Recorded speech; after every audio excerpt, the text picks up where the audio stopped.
Hello everyone. नमस्कार मेरे प्यारे दोस्तों। मेरे भाई, इस वीडियो में हम बात करने वाले हैं इंडियन नेवी का लॉन्गेस्ट शिप में डिस्ट्रॉयर, कॉर्वेट, एम्फीबियस, ये सब क्या होता है, हर एक चीजों के बारे में डिटेल में बात करेंगे। और डिस्ट्रॉयर जो शिप है जिसे हम लोग रसिया से खरीद करके लाए थे, कैसे 1971 में 4 दिसंबर की रात को पाकिस्तान में जाकर के, पाकिस्तान का जो कराची पोर्ट है वहां जाके तहलका मचा करके आया था। इसके बाद आप बजाज का जो मोटरसाइकिल देखते हैं विक्रांत, एक्चुअल में उसका नाम विक्रांत क्यों पड़ा, इसके पीछे भी हमारा नेवी का जो शिप है उसका कहानी है। तो हर एक चीजों को हम डिटेल में समझाते हैं आपको इस वीडियो के अंदर। और अगर आपको वीडियो अच्छा लगे मेरे भाई, तो लाइक, शेयर और सब्सक्राइब करना ना भूलिए। अब देखिए, ये जो है बेसिकली मेरे भाई कैरियर शिप है इंडियन नेवी का, सबसे longest ship of Indian navy, है ना। और अगर ये किसी देश के आसपास लग जाए, उस देश से मतलब 300-400 किलोमीटर दूर उसके सीमा से अगर लग जाएगा, तो उस देश का ना पूरा हालत खराब हो जाता है। सबसे पहला बात, यह अकेले चलता ही नहीं है, इसका पूरा एक काफिला होता है। जैसे अगर भारत के शिप के बारे में हम बात करें, कैरियर शिप के बारे में, तो आईएनएस विक्रांत है और आईएनएस विक्रमादित्य है। अब इसके साथ क्या क्या चलता है, तो एक दो जहाज कॉर्बेट चलेगा, एक दो फ्रिगेट चलेगा, एक दो डिस्ट्रॉयर चलेगा। अब डिस्ट्रॉयर में भी कौन सा चलता है, तो आईएनएस कोलकाता क्लास। अब ये जो आईएनएस है ना, बेसिकली इसको हम इंडियन नेवल, मतलब जो इंडिया का है बेसिकली, उसके लिए हम आईएनएस यूज करते हैं। इंडियन नेवल शिप पाकिस्तान का होगा तो पीएनएस यूज करेंगे, हर देश का अपना होता है। तो डिस्ट्रॉयर में हो गया कोलकाता क्लास, उसके बाद विशाखापट्टनम क्लास, तो ये चलेगा। इसके साथ साथ में क्या चलेगा, तो सबमरीन चलेगा, उसके बाद फ्लीट टैंकर चलेगा। अब फ्लीट टैंकर में आपका आईएनएस ज्योति हो गया। मतलब कि ये एक तरह से ना अपने आप में मिलिट्री बेस है। जैसे किसी देश में आप देखते हो ना कि फलाने जगह मिलिट्री बेस है, तो उसी तरीके से ये जो एयरक्राफ्ट होता है अपने आप में मिलिट्री बेस है। और आराम से ये किसी देश से के दूर 300-400 किलोमीटर दूर जाकर के अपना बेड़ा गिरा देता है और फिर उस देश का औकात ठिकाने पे ला देते हैं। अब आप देखो, इसी में एक क्लास का आप नाम सुने होंगे, उनका नाम है एम्फीबियस क्लास।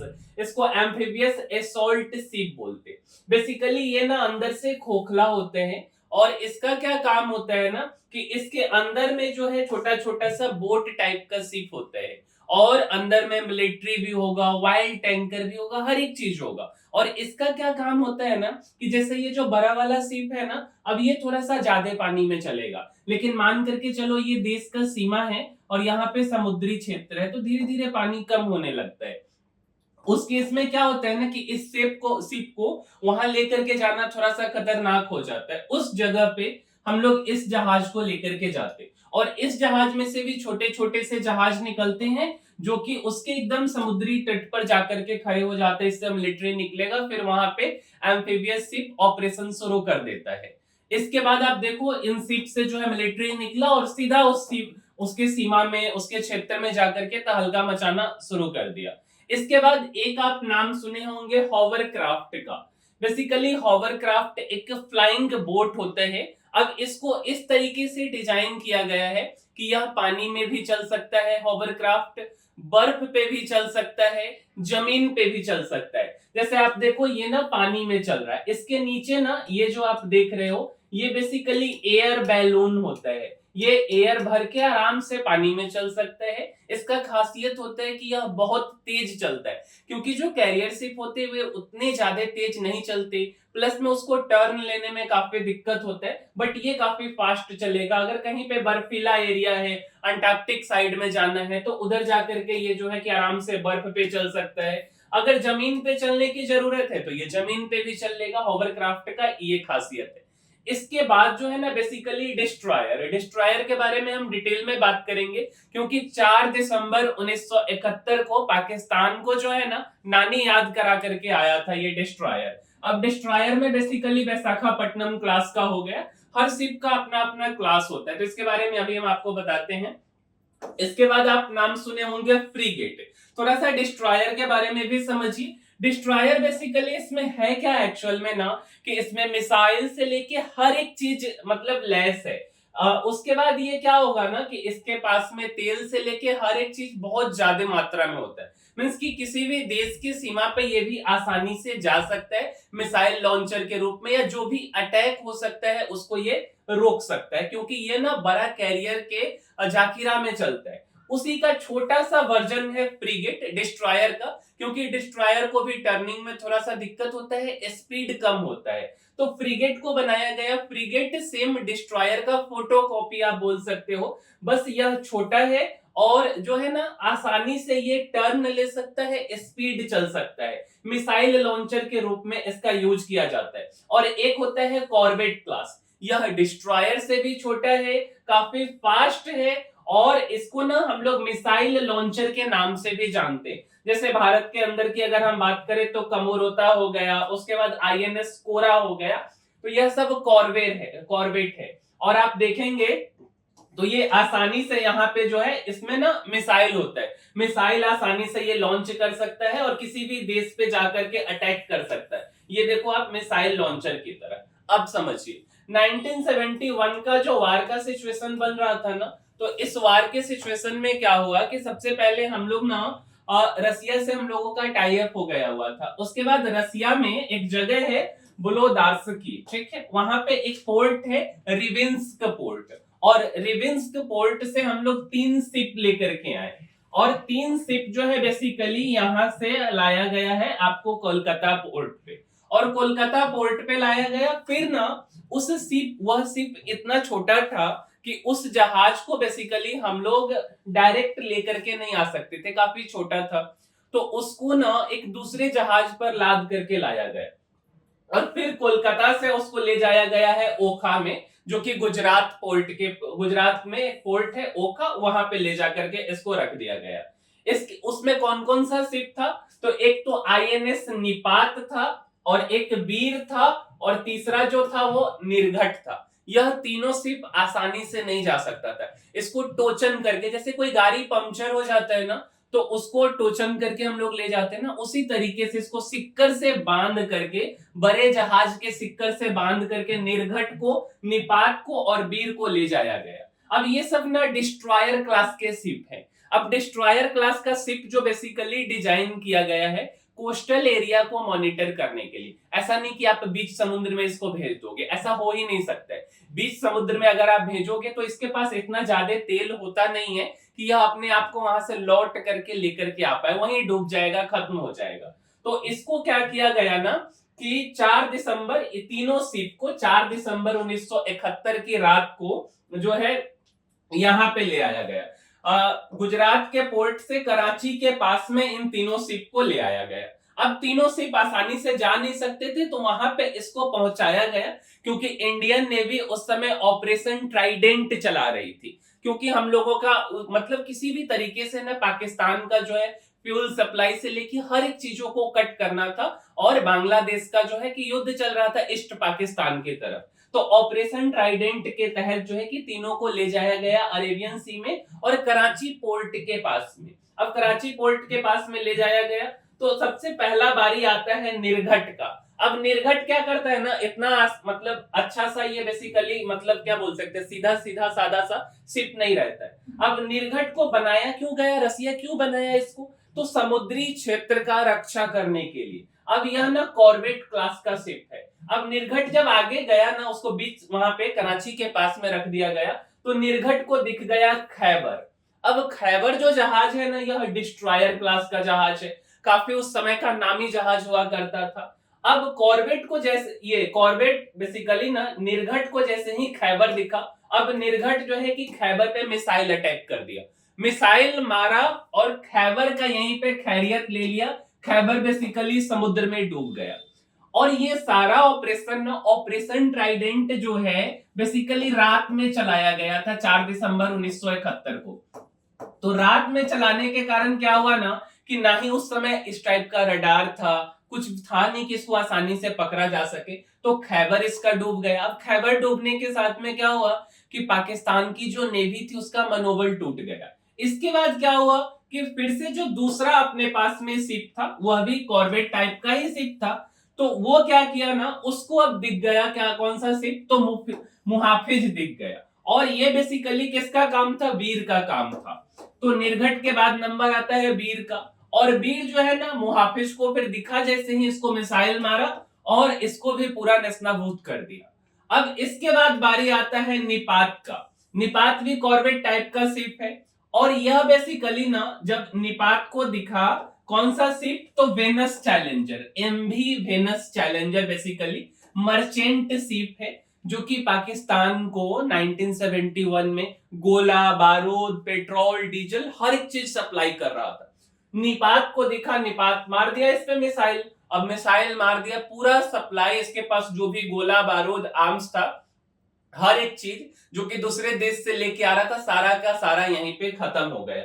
अब आप सोच करके देखो कि किसी देश का पूरा हथियार से लेकर के जो भी चीज है, यह उस समय का काफी नामी ये था, जहाज था एमवी वेनस चैलेंजर।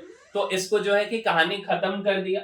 अब इसके बाद ना निपात इतना सीधा साधा था नहीं। निपात उधर से जब लौट रहा था, तो लौटने के क्रम में ना इसको जो है कि किमारी ऑयल डिपो दिख गया। अब किमारी ऑयल डिपो ना वहां के आर्मी के लिए, पाकिस्तानी आर्मी के लिए, या वहां पे जो भी मिलिट्री बेस है उन सबको फ्यूल सप्लाई का एक बहुत ही महत्वपूर्ण ऑयल डिपो था।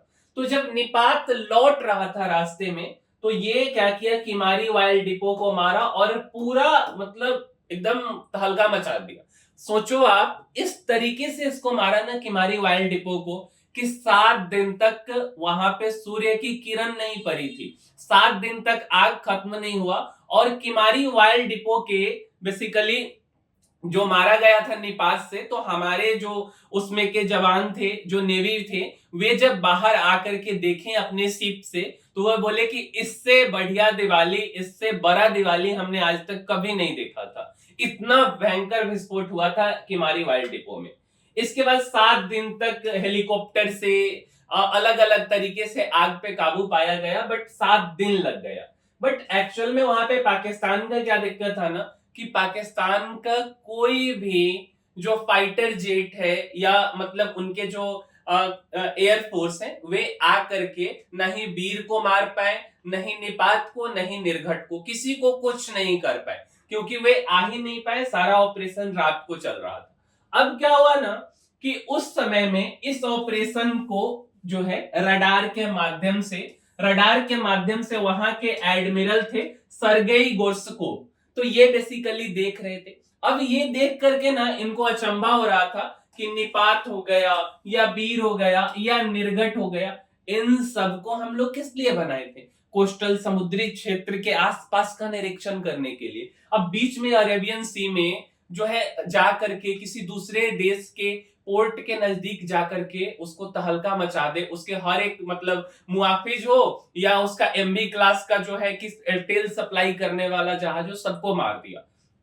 अब उसको सिक्कर बांध करके ले जाया गया, फिर मारा गया।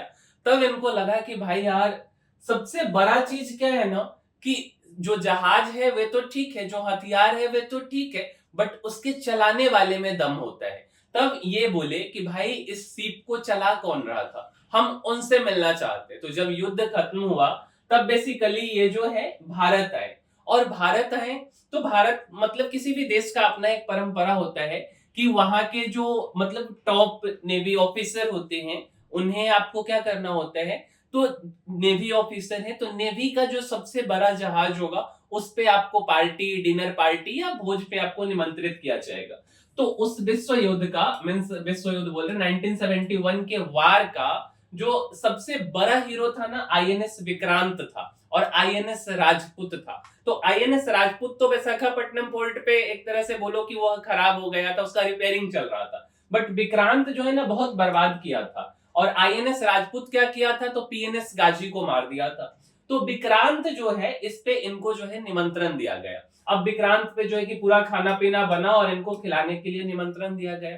तो ये आए, लेकिन उस समय ना हमारे नेवी के जो एडमिरल थे वो बेसिकली नंदा सर थे। तो जो एडमिरल नंदा सर थे उनसे ये रिक्वेस्ट किए कि देखिए हम ठीक है पार्टी में आए हैं, डिनर पे आए हैं, बट एक्चुअल में ना मुझे निपात निर्घट वीर पे ले चलिए और हम उसको जो चला रहा था, जो भी नेवी ऑफिसर्स उसको चला रहे थे, हम उनसे मिलना चाहेंगे। तो फिर जाकर के उन्हें इनसे मिलाया गया। अब इसके बाद क्या होता है ना कि 1991 में रसिया जो है ना इसको 15 पार्ट में, उससे पहले इसका नाम यूएसएसआर था, तो यूएसएसआर 15 पार्ट्स में टूट गया। तो 15 पार्ट्स में टूटा तो फिर जो है ये काफी वहां के हाई प्रोफाइल नेवी ऑफिसर थे, काफी मतलब अच्छे थे। तो इन्हीं के नाम पे बेसिकली एडमिरल गोर्स्कोव के नाम से एक वहां का जो शिप था, सबसे बड़ा शिप था इनके याद में, उस शिप का नाम रख दिया गया एडमिरल गोर्स्कोव। अब एडमिरल गोर्स्कोव नाम तो रख दिया गया, और यह जो बेसिकली शिप था ना, इसको क्यों बनाया गया था? हेलीकॉप्टर उड़ाने के लिए, कि बीच समुद्र में जो हेलीकॉप्टर होते हैं, अगर उसमें उतना ज्यादा तेल नहीं होता तो उस हेलीकॉप्टर को उड़ाने के लिए बनाया गया। लेकिन अब ये 15 भाग में टूट चुका है देश, खर्च मेंटेन नहीं हो रहा है इसका, तो ये सोचे कि चलो इसको अब हटाते हैं, इसको रिटायर करते हैं। तो इसको रिटायर कर दिया गया। रिटायर करने के बाद भारत इसको खरीद लेता है और 16 नवंबर 2013 को इसको इंडियन नेवी में शामिल किया जाता है। 2004 में 20 जनवरी को इसको खरीदा जाता है। ऐसा भी बोला जाता है कि रसिया इसको फ्री में भारत को दे दिया था, बट एक्चुअल में इसको $800 मिलियन के आसपास उस समय लगा था इसको वापस से रिकंस्ट्रक्ट करने में। अब भारत इसके यहाँ हेलीकॉप्टर के लिए बनाया गया था, लेकिन भारत इसको जो है एयरक्राफ्ट के लिए, मतलब एयरक्राफ्ट के लैंडिंग के लिए इसका यूज करने लगा, और इसी का नाम बदल करके रखा गया आईएनएस विक्रमादित्य। आईएनएस विक्रमादित्य का जो पुराना नाम है बेसिकली, जो रसिया से खरीदा गया है, तो एडमिरल गोर्स्कोव नाम है, नाम बदल करके आईएनएस विक्रमादित्य रखा गया। कहीं कहीं के आर्टिकल में अगर आप देखोगे तो ऐसा बोला जाता है कि 2 बिलियन के आसपास इसके मॉडिफाई में पैसा लग गया। इसके बाद आप जो है आईएनएस विक्रांत का नाम सुने होंगे। तो आईएनएस विक्रांत का भी दो नाम है, एक तो आईएनएस विक्रांत 1961 है जो कि अब रिटायर हो चुका है, और एक आईएनएस विक्रांत 2013 है। तो 2013-2022 से फुल्ली ऑपरेशनल है, बट आईएनएस विक्रांत 1961 रिटायर हो चुका हुआ है, और आईएनएस जो है विक्रांत रिटायर हो चुका है। तो रिटायर होने के बाद जो है 2013-14 के आसपास में इसको बजाज ग्रुप जो है कि खरीद लिया। अब बजाज ग्रुप खरीदने के बाद में इसको जो है एक बाइक लॉन्च किया जिसको विक्रांत नाम दिया जाता है। सिंबल भी कुछ इसी तरीके का, V15 उसका नाम दिया गया, और 2014 में खरीदने के बाद 2016 में इस बाइक को लॉन्च किया गया। अब बोला जाता है कि इस बाइक में बेसिकली जो आईएनएस विक्रांत है उसका लोहा लगा हुआ है, उसने काफी ज्यादा लोहा था, और एक तरह से उसके याद में कि ठीक है विक्रांत जो है अपने समय का हीरो रहा है 1971 के वार का, तो एज ए उसके याद में मतलब बजाज ग्रुप खरीद करके और फिर मोटरसाइकिल लॉन्च किया। और 2018 में इस बाइक को भी बंद कर दिया गया, कंपटीशन या कंपनी की जो भी पॉलिसी रही होगी। तो मेरे भाई इस वीडियो में हम आपको हर एक क्लास के बारे में, चाहे वो एम्फीबियस हो, चाहे वो एम्फीबियस के बाद में डिस्ट्रॉयर हो, फ्रिगेट हो, हर एक क्लास के बारे में हमने आपको समझाने का कोशिश किया है। आईएनएस वीर का कहानी, उसके बाद निपाट का कहानी, निर्घट का कहानी, हर चीजों के बारे में हमने आपको बताया है, और उम्मीद करते हैं कि आपको यह वीडियो समझ आया होगा। वीडियो अच्छा लगा अगर है आपको तो इसको लाइक जरूर कीजिए, साथ साथ इसको शेयर भी कीजिए, और चैनल को सब्सक्राइब भी कीजिए। मिलेंगे हम किसी अगले वीडियो में। इस वीडियो में इतना ही, तब तक के लिए धन्यवाद।